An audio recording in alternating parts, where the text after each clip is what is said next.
Hey everyone out there in YouTube, it is Brank here, bringing you another video per suggestion on one of the other posts that I have about Star Citizen and what you can do in the game right now. And I decided to break this up into parts, and this is basically going to be part one, and we're going to be going over what you could do in Crusader or the mini persistent universe, or mini PU or PU, whatever they're calling it now. This is going to be basically the overall MMO part of the game, if you could say that. So let's get into it.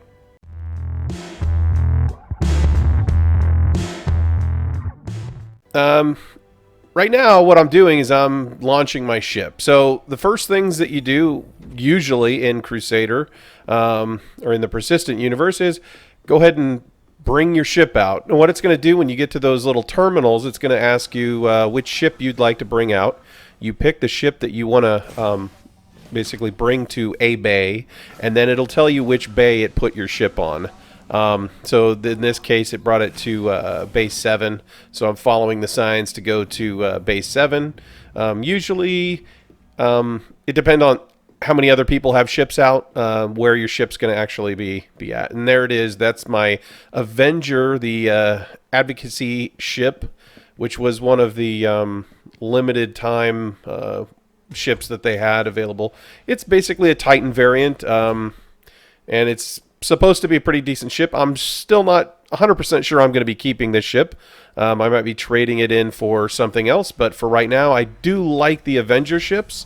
And I'll probably go into that in another video of, maybe what starter ships people are going to be looking at. Anyways, so as you can see, you can walk around your ship. You can enter your ship. You've got a bed. In a lot of the ships actually have beds. Even the Aurora, which is a starter ship, and the Mustang Beta, I believe, has a bed as well. So a lot of the starter ships and beginning ships and the kind of early entry ships do have beds. The way the beds are going to work is in the Persistent universe, you're going to be able to go into your bed and then log off. And they said it's going to be something like a 5-minute timer between when you log off and when your character and ship actually disappear. Basically, you're not going to be able to instantly just disconnect and disappear, thus avoiding fights and stuff like that. So that is planned for the game. I can enter my cockpit. You can see the shields kind of come up as you enter the cockpit. The HUD controls come up, and you can actually take off. And I'm right now in Port Olisar, which is kind of, I guess you would consider the good side of town. There's also on Yela the pirate side of town, where you could. It's pretty much the same thing, not the same layout, very different layout. It's on an asteroid field where you could launch your ships from, but. Take off, I can bring up my landing gear, I can not fire in this area as long as I'm considered in good standing with the UEE, but as soon as I get out of range of Port Olisar, I can actually shoot stuff. So you can see the controls basically rotating, and it's kind of what you would expect with most flight sims or space sims or things like that. And I know the person that had posted on the previous post was questioning kind of what could you do in the game right now, kind of in comparison to what is it called, Elite Dangerous, which I actually have, and I played a lot of through Steam. I actually have it on Steam. And it's a really fun game. I think the big problem, or the thing that people are expecting more, I should say, from Star Citizen is being able to get out of your ship and interact with the world as a character rather than just a ship, which is pretty much what it is in Elite Dangerous. I know they've had been trying to make some additional features and stuff where you're going to be able to get out of your ships, but this is all going to be built into Star Citizen, or it's supposed to be built into Star Citizen. And right now, bringing up my HUD to, or the Mobi-Glass to actually trigger or at least identify the missions that are within range of me right here. So I'm going to kind of look around and see what missions I can get to, just to show you real quick how the missions work. And basically that's another thing that you could do in the game is the missions. There are a few missions in the game, and I'm just going to go over the first really basic one, which is resetting the comm array.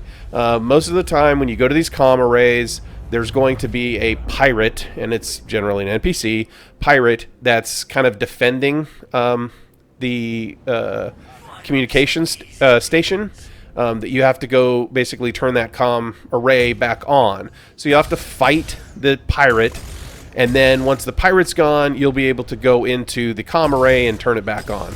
So here's my little fight with the pirate, and I actually have never used this ship in combat, so I'm a little bit rusty, and I actually haven't done any combat missions in quite a while. I've been playing with, more of the character mechanics and the stuff in Port Olisar lately, but it takes me a little bit to kill this pirate, or to dispatch of this pirate, even though he's flying in an Aurora, and I know the ship that I'm using is probably well overpowered compared to the Aurora that I'm fighting. But anyways,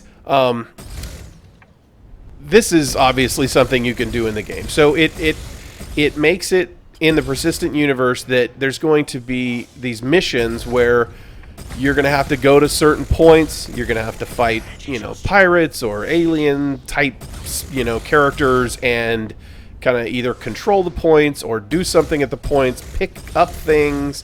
One of the really cool things in the Persistent universe also that I found I didn't know about, I just happened upon, is if you notice when you're at some of these stations, or there's another comm array where you get missions from I can't remember the lady's name, whatever the lady is that's on the space station that gives you these missions.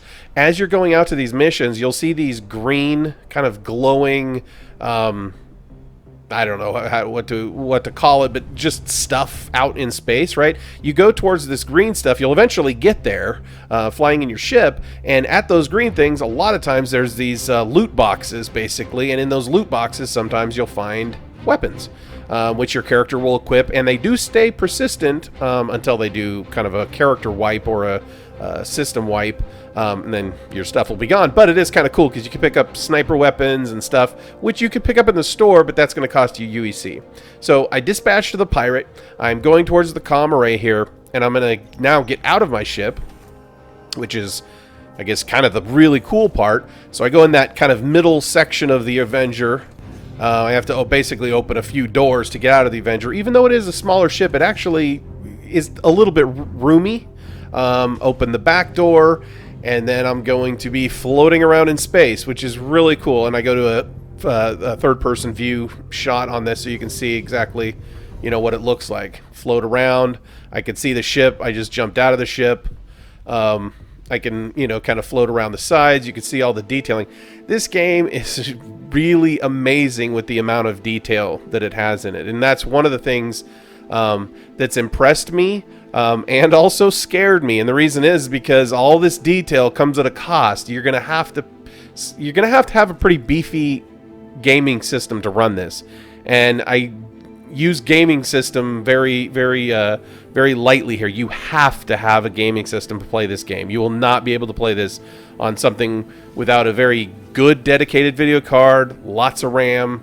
I would highly recommend an SSD just because of the file sizes, everything. I mean, it's got to be a pretty good gaming system. So anyways, I'm floating here using my little jets on my spaceship, my space suit, to get into the comm array. I'm going to go down to the comm array, and you can see I brought my weapon out. Right now, I only have a pistol. Go down to the comm array, go down to the uplink, and I'm going to turn it on. You can see it's offline now. I'm going to hit the use button, or the F button, and power it back on, and you'll see it come back on. And you also see a little flash up. As soon as that's done, it'll tell me, oh, you completed the mission, awarded 1000 AUEC, which is the in-game currency. So you could sit there and fly around all day to these different comm arrays, destroy the pirates protecting the downed arrays, and then turn the arrays on and make money.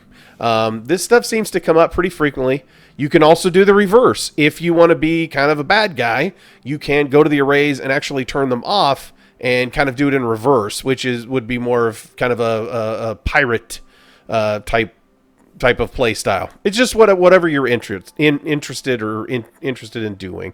So now I'm going back to my ship. I'm going to go back in the same way that I got out and fly to the next destination. So as I was saying before, one of the really cool things about this game is the detail. As you noticed, I shot a missile at that Aurora that I was fighting against, the pirate Aurora, right? And now underneath my ship, where my missiles are located, you can see the missiles gone. So it's not some hidden object that the developers just put in and said, well, there's going to be a missile missing from your inventory, so 15 minus 2, you have 13 missiles left. No, it's actually a physical item on your ship, and you have to go get those missiles replenished. So it's a very realistic game. I mean, I wouldn't say it's totally realistic. Obviously, we're flying around in space, but it is realistic in the fact that the developers are putting a lot of conscious thought into making it as realistic as possible and as interesting as possible. In other words, those missiles that are missing on my ship, obviously I shot those off. They shouldn't be on my ship. So as you can see there, I go and laid in the bed, which, as I mentioned, that mechanic is not in right now. So you can lay in the bed, but it's not going to log you off or do any of those things. I'm just trying to show you guys what you could do right now. So that's pretty much the basics. You can go to these different arrays. There are a few other missions that you can do right now. I'm not going to go into detail on all of them. I don't want to spend too much time on that, but there are other missions that you can do. There is no trading right now or anything like that, but that is supposed to be coming.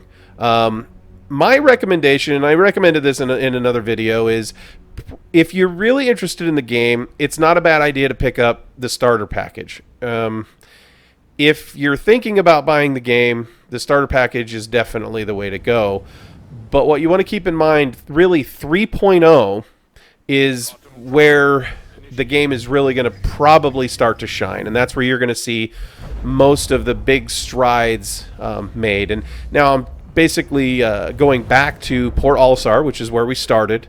And I'm going to show you what some other people's ships look like, and how you can see how your ship is interacting with these other ships. It's pretty interesting. But 3.0 is definitely going to be the big milestone in my mind, where it's either going to start really looking like an awesome game, or they're not going to be able to get a lot of it together. And 3.0 is supposed to be out, I think, before summer of this year. And we'll have to wait and see. So right here you can see this is a Drake Caterpillar, one of the largest ships. It's actually right now the longest ship that's currently in the game, and it is huge. You can see there's a Mustang in front of me. He's looking at the Caterpillar as well. There's a Cutlass down there on the launch pad, and I think another Avenger. But some of the ships are massive, and I just go zipping by the guy. Hopefully I didn't scare him too much, but basically I was just trying to give us a good view of the ship from underneath, and I'm actually going to get out and I can float around and take a look at his ship from space, which is pretty cool. But like I said, keep in mind this game is still in development. These are the things that you can do right now in the Persistent universe. So I'm going to have some other videos where I'm going to show you the real quick rundowns of the Arena Commander and Star Marine, which are the other two pieces. And really, once those two pieces are kind of smaller pieces of this, the Arena Commander is very similar to when you go to the comm arrays or go to these different missions and you have to fight the pirates. You're basically fighting other ships. It's more of a kind of a scored event. You're trying to get a higher score, top scores. Same with Star Marine. Star Marine is pretty much this in a format of Call of Duty or something where you're trying to do capture control points and hold control points and stuff like that. So they're kind of smaller sections of the Persistent universe. The Persistent universe is what really is going to tie all of those things together. I think the reason that they decided to make those things was they wanted to just make it kind of showcase how those things are going to work, and you can kind of imagine, okay, if this is how it works in Star Marine, this is how it's going to work in the Persistent universe when the entirety of the Persistent universe comes out. So I'm going down the length of this ship, and as you can see, this ship is huge. The guy starts opening the doors down below me, and I didn't want to get stuck in his ship, so I just kind of avoided that. But I was taking a look at the guy in the Mustang, and you could see the other player right there, and he could see me, pointing my gun. I don't know why I was pointing my gun at him. I wasn't going to fire. I can't fire. Like I said, we're near Port Olisar. But anyways, he's sitting there in his Mustang checking out the Caterpillar as well.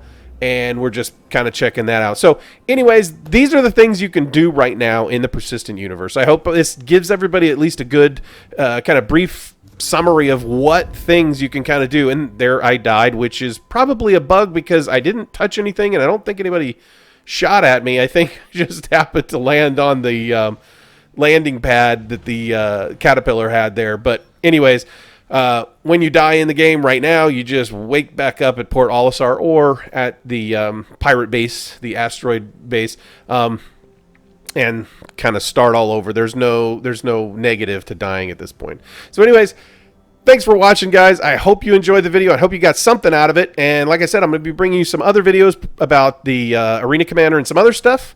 And thanks for watching. See you next time, guys. Bye.